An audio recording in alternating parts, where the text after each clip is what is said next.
Welcome to Choice Classic Radio, where we bring to you the greatest old-time radio shows. Like us on Facebook, subscribe to us on YouTube, and thank you for donating at choiceclassicradio.com.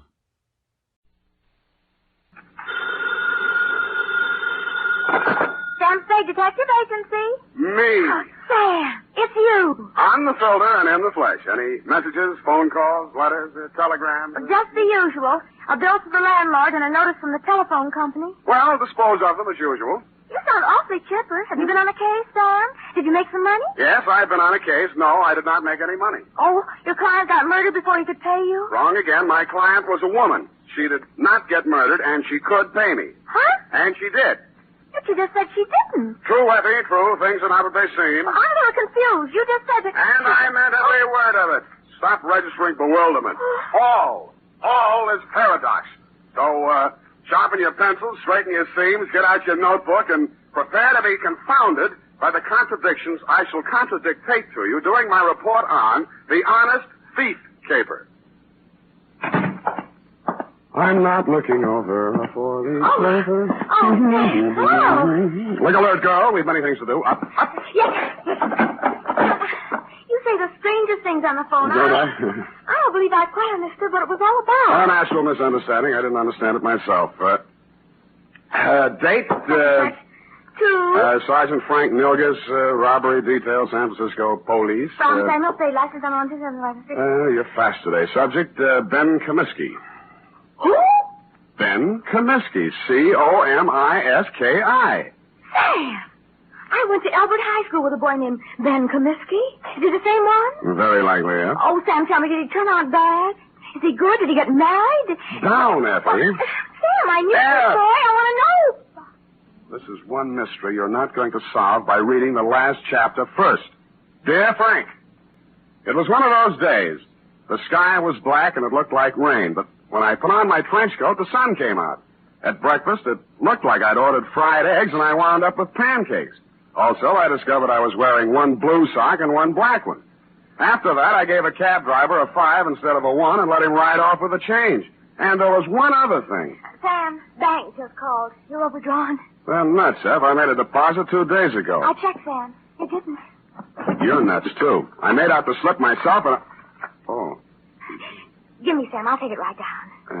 Yeah, better do that, Angel. Yes. Excuse me. Oh. Can I help you, miss? Is this Mr. Spade? Come right in, miss. Sit down. Miss Perrine, you may go and do that. Instruct them that if such a mistake occurs again, I shall take my account elsewhere. Yes, sir. Now, please sit down, Miss... My name's Louise Miller, Mr. Spade. I want to hire you.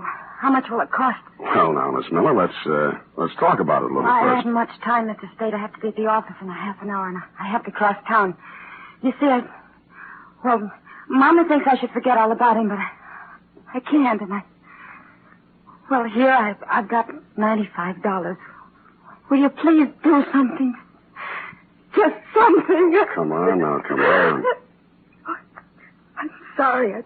It's all right. Now, who is he? What's he done? And why does Mama want you to forget him? Ben Comiskey. We were going to be married pretty soon. We even picked out our furniture. No. It's all right now. Go on. What's he done? They say he held up a store 2 nights ago.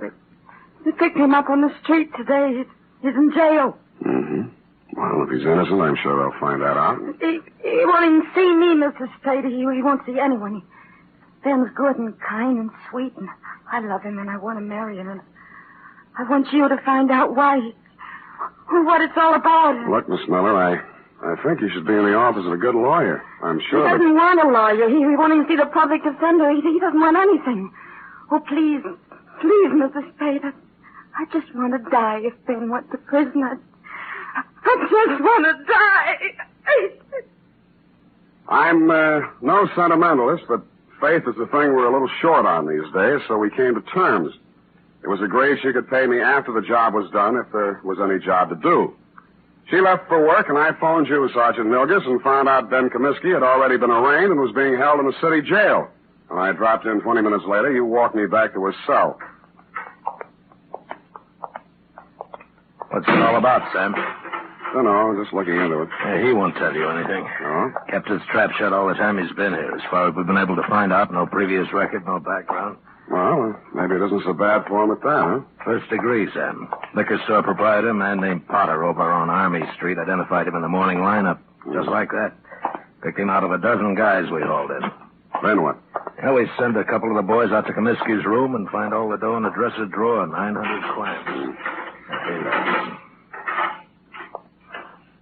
Now what? Take it easy, Comiskey. This is Sam Spade. He wants to talk to you. Ben Comiskey was tall, dark-complexioned, about 29 or 30 years old.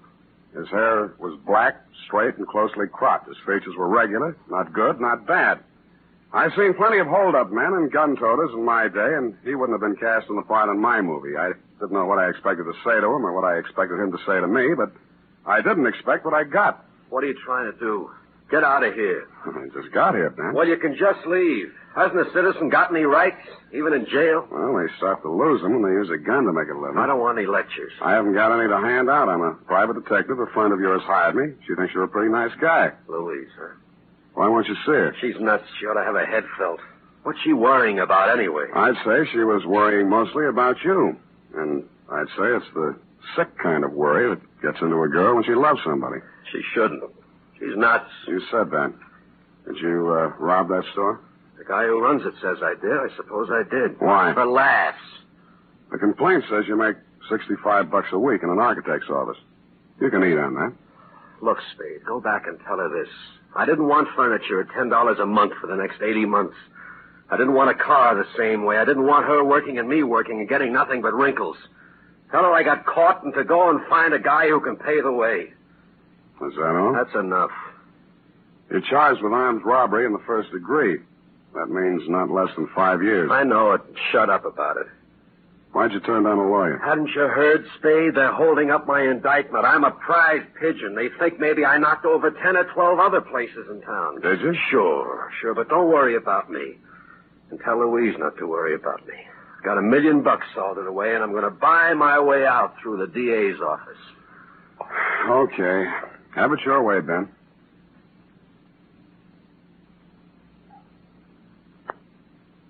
But an hour later, I found myself strolling around Ben Comiskey's old neighborhood. A man named Gabrini, who owned a grocery store, remembered him and liked him. A woman in a bakery shop told me how he'd gone into the Army as a private and been discharged a first lieutenant. A phone call to a Mr. Henderson, Allied Architects, revealed that Ben Comiskey was in line for a raise and promotion. All in all, I was getting a composite picture that didn't look quite right. I decided to try his mother's place. It was on Lombard Avenue, a street that starts on the waterfront. According to the penciled note above the doorbell, it was out of order. The slot on the mailbox read, Mrs. Anastasia Comiskey. Yes. What is it, please? You're Mrs. Comiskey? I'm busy now. I fix lunch for my son. He come back from Cincinnati. Please. Oh, Mrs. Comiskey, I'm here to talk to you about Ben. He's your son, too, isn't he? Yes. Ben is my son. Well, I'm trying to help him, Mrs. Comiskey. Why? He has no money. I have no money. A friend of his, Louise Miller, hired me. Oh, Louise, she's a foolish girl. Very foolish. Her heart should not be with Ben. I think he's a very lucky man to be loved by somebody like that. If not for her, Ben would not be in jail, in trouble. Oh, you don't want to help my son. She don't want to help him. She'll leave him alone if she wants to help. Ben is bad. Not good like my son James. James is always good. Times he's away, he sends me money. From what I hear, Ben's always been pretty good, too. Always one good son, one bad son. What's going on, Mom? Oh. Who's this? He's come to ask questions about Ben. Huh? I'm Jim Comiskey, Ben's brother. Oh, my... You run on in, Mom. I'll talk to this gentleman. All right. Get out of here. Look, I'm just trying... If you got any questions to ask about Ben, go to the police. They can give you all the answers. And stop bothering my mother. She's been through enough in the last 2 days. If I catch you around her again, I'll break you in half. The man who slammed the door in my face had the same angry look and the same angry glare of Ben Comiskey. The angry Comiskey brothers definitely wanted nothing that looked remotely like help, it seemed to this casual observer. I went back to my office to wait for 6 o'clock. That's when I intended to call my client, report my opinions, and drop the case. But at 5:30, she called me. Mr. Spade, Yeah? this is Louise Miller. Oh, yes. I was just going to call you. I'm afraid I haven't been able to do much. It looks like... I know, Mr. Spade. I just telephoned downtown. Ben pleaded guilty of the indictment this afternoon. He's going to be sentenced tomorrow. And that, to all appearances, Sergeant Milgis, was the crop. But 2 hours later, and for the second time in one day, I found myself doing what I didn't think I'd be doing. Walking around a dull, gray, 2-story apartment house on Adams Place. My ex-client's address, to be exact. I was wondering what a lonely, distraught girl would be thinking the night before her boyfriend was shipped away to prison. I found out. I got a whiff of it as I walked down the hall. It was coming out from under her door. I had to use my shoulder. The room was acrid and stinging with gas fumes. And Louise Miller was stretched out on the floor in a 6-foot kitchen. When I picked her up and carried her out, I wasn't sure whether she was dead or not. 10 seconds after I'd found Louise Miller, I'd called a police ambulance, and in a matter of minutes, an intern was working over her with a pulmotor. Her breathing became regular and her pulse picked up, but she was still unconscious. Lieutenant Kelsey of Homicide showed up and said it was obviously a suicide attempt, which is his kind of ingenious thinking. I thought not. If she were going to commit suicide, she wouldn't have called first to pull me off the caper. She'd have let an insignificant detail like that take care of itself. No, she was too strong to pity herself and too sure of what her intuition told her to believe even Ben Comiskey's confession. With that kind of faith, I owed it to her to poke around the ashes while they were still hot. I did, and turned up a live coal in a faded blue shirt and wrinkled brown pants.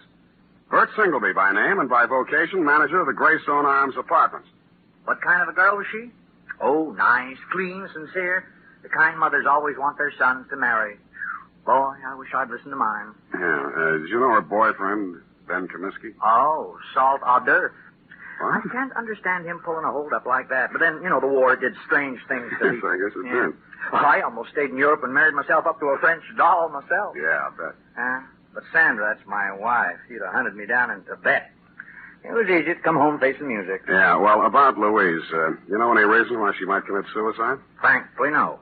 I met her in the hallway tonight, and she said, Mr. Singleby, she said, Ben didn't do that hold-up because I'm pretty sure I know who did. Well, I figure she's just keeping up a front. But if she did really know that Ben didn't do it, she wouldn't have turned on the gas now, would she? No, she wouldn't. Did she tell you who she thought did it? No, that's all she said. She's a quiet girl. Not like my wife. Now, Sandra. Yeah, did you see or hear anything that might have been suspicious or unusual around her apartment tonight? Now, look, I don't want to go around breaking up any homes or spreading dirty gossip around. Unless it involves Sandra's relatives. Mr. Singleby, I promise you, sir, that I'll treat any information you give me confidentially as long as I can. All right. Now, listen. Sandra told me not to say anything because it's a lot easier to rent a suicide apartment than a murder apartment. You know that? Confidentially, I'm a humanitarian. But if you tell anybody I said this, I'll just lie about it. I'll never tell a soul. Well, we were out of butter, see, so I had to run down to the store. Well, when I passed the mailboxes outside, a guy is standing there. He asked me which apartment Louise Miller was in, and I said 12B. What do you look like? Oh, let's see now. 5'10", medium build, tan suit, dark shirt, sort of wide brim hat, kind of flashy. Mm-hmm. Wore 3 or 4 big rings, diamonds they looked like. 3 or 4 big diamond rings on each hand. The Iceman. Why didn't you tell all this to the police? Bert, who are you talking to? Don't you dare say a word about that poor girl. That's why. That is why. Sandra always says, keep your mouth shut and you keep out of trouble. But me, I don't know. I just love... Bert, stop talking so much and close that door. Yes, Sandra, dear. I'm closing it. The Iceman. I'd heard about him for years, a Chicago import, but I'd never bumped into him before. He'd been headquartering at the Red Spot Cafe, the kind of a place that Skid Row winos visit when they want to slum. It was dark inside, but I strode manfully to the bar. Yeah, something? The Iceman here? What do you want him for, huh? He's a friend of mine. You're a friend of whose? What are you giving me? You got bull written all over you from the top of your stupid head to the bottom of your flat feet. He had the tan suit, the flashy rings, the dark shirt, and the wide-brimmed hat. He stared at me with eyes that were icy and insolent. He rubbed the knuckles of one hand into the palm of the other as if he just ached for a chance to bruise them, which I was sure he did. 4 guys sauntered over to lean on the piano, and as ugly as they were, I knew it wasn't a barbershop quartet. 2 more left the bar and stood behind him, and a few others got up from nearby tables and joined the group. I should have brought my team, but I hadn't. You're a friend of mine, huh? Well, if it isn't Claude Bettering, the juvenile delinquent of 1940. Is that so? Now, you're a real brain. Who are you, Brainy? Sam Spade. Oh, now, ain't that a pretty name? You got something on your mind? I just wanted to talk with you about what you did to a girl named Louise Miller tonight. Never heard of her. Sounds cute, though. Girls are a lot easier to push around, aren't they, Claude? Call me Ice. Claude? Some guys are just as easy as some dames. Where have I been all night tonight, fellas? Here, Ice. You heard that, Spade? I've been here all night. Any of you guys ever hear of a Louise Miller? No. Sorry, nobody ever heard of her, see? Well, she has a lot of friends who have. The police, the people down at Mercy Hospital, and me. And none of us are going to forget her. Or what happened to her. And who did it. Got something you'd like to do right now, maybe? Yeah. But I'll pick my time. All right. Enough of this cheap chatter. I don't want to be seen talking with you too long. I got my reputation to think about. Now blow before I take one hand out of my pocket and push your stinking face back through that door. You'll need both hands, Samson. Go on, you creep. Fellas. All right. As I went rapidly through the door, Claude Bettering was standing, oily smile and all, polishing a couple of his oversized rings on his lapel. It was a picture I said I wouldn't forget, and I didn't. I went and rented myself a car, parked it down the block from the Red Spot Cafe, and waited almost all night. I knew that Louise Miller was not the kind of a girl who would have anything to do with a guy like Bettering. And if he came to her apartment, this must have been for some unloving purpose. Probably to keep her from telling who actually did the hold-up Ben Comiskey had confessed to, if she found out the truth. Finally, a bunch of palookas came out, Bettering included, climbed into a car and drove off, me after them. One by one, Bettering dropped his men off at their hotels and apartments until he was finally alone. He stopped at a brownstone on Hobart, and I caught him just as he opened the door of his apartment. Well, the top guy. You're going to find out. Don't think I'm easy.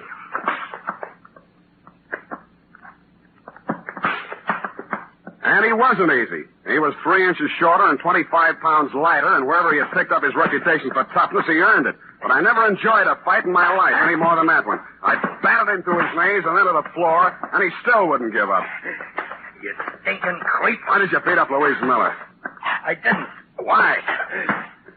I didn't. Why? I didn't. Why? Your Poppin' House manager identified you. He's a liar. What did you do it for? Nobody. Who? Nobody. Who? You stinking creep. I'll push your face in. Who? Who? Push your face in. He went out. Quite a guy, the Iceman. I used his phone to call the police and tell them to pick him up for attempted murder. Then, with dawn coming up and my energy going down, I went back to the city jail, got a pass, and woke up Ben Comiskey. Why don't you stop messing around in my business, Spade? Did you ever really love that girl of yours? Get out, you sadistic jerk. Well, she's in Mercy Hospital now. You can send her a card. Write something nasty on it. So long. Spade. Yeah? What's she in the hospital about? What do you care? Tell me, please. Somebody turned on the gas in her apartment and tried to kill her. It's nothing, really. Please. Who did it? Who did it, Spade? I think it was a guy named Claude Bettering. They call him the Iceman in certain circles. But why? That's what I'd like to know. Who's Bettering? I don't know. Your girl believed you were innocent, Comiskey, but you said you weren't. My guess is that somebody figured she knew something and tried to shut her up. I think Bettering was hired by somebody. Spade, look, I don't have any dough, see? But I want to get out of here for one day. You know anybody to raise the bail? I won't skip, and I'll pay back anything you want. Why? I got to see somebody. I don't think I can. Who do you want to see? My lousy, dirty, low-down, no-good brother. He hired Bettering? Who else? He did everything. He's always done everything wrong. He held up that liquor store, but he's on parole, a 2-time felony offender. One more rap and he'd go up for 20 years. I did this for him, yeah. Look at me. I did it for him, and he tries to kill my girl. Your mother said he was a good boy, hard-working, lived in Cincinnati. Me again. I told her all that. She believed it. I started a whole stupid lie and had to go through with it. I could explain 2 years, 3 years to her, but not 20. He promised he'd go straight. He promised. I see. I even sent him money I earned and said it was from him. Oh, you never saw anybody like me before, did you? No, I haven't. Get me out. Get me out, Sam, and I'll drag him in by his back teeth. Thanks anyway, but I'll do it myself. Spade, let me do it. Let me do it, please. I drove over to Mrs. Comiskey's house and knocked on her door.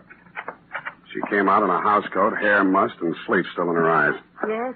I'm sorry to bother you at this hour, Mrs. Comiskey, but is your son home, Jimmy? Jim, no, he went out last night. He didn't come back yet. I see. When do you expect him? Well, he didn't say. He didn't have to because I saw a closet door move and I was in and across the room. In a second, I pulled the door back and Jim Comiskey came out, gun and all. Jim, don't! You're going crazy! She hurried across the room, threw herself between Jimmy and me, and started wrestling the gun away from me. He put one hand flat on her face and knocked her halfway across the room. I went at him. He shot, but it went into the ceiling. I didn't give him a chance to do it again. You held up the liquor store, didn't you? Yeah. And hired Bettering to kill Louise Miller? Yeah. And you're going to take your own rap from now on. Yeah. Yes, I will. And he did. Period. End of report. Oh, Sam, that poor old lady. Yeah. Yeah, she lived in a dream world built by a son who had too much heart and not enough common sense. But, Sam, that man in the liquor store identified Ben as the hold-up man. Well, when he saw the both brothers together, he realized he'd made a mistake. At night, with a hat pulled down and a collar up, anybody could have confused the Comiskey brothers. Sam, why is the world so cruel? Because people live in it. Now, go on, type it up, huh? Well, here it is, Sam. And if you don't mind my saying so, it's a lesson to everybody. If you say so, Ed. Sam, I'm just infuriated. Now, don't go too far. Misplaced love, devotion, it just isn't right. Hand me the glass. But this kind of thing could be going on all over the world. The glass, If it weren't for people like you who step in and take things in hand. The glass! Oh! Here you are, Sam. Thank you, Miss Brand. Honestly, Sam, look, just honestly, that's all. Are you finished? I have some sociological feelings, too. I'm just not an automat or secretary you turn on and off with... Come here. Come here. With each new case, I have feelings. Effie, I just kissed you. I know what... I just kissed you. Oh, Sam. Delayed reaction. Must be the heat. Oh. Good night, Sam. Good night, sweetheart.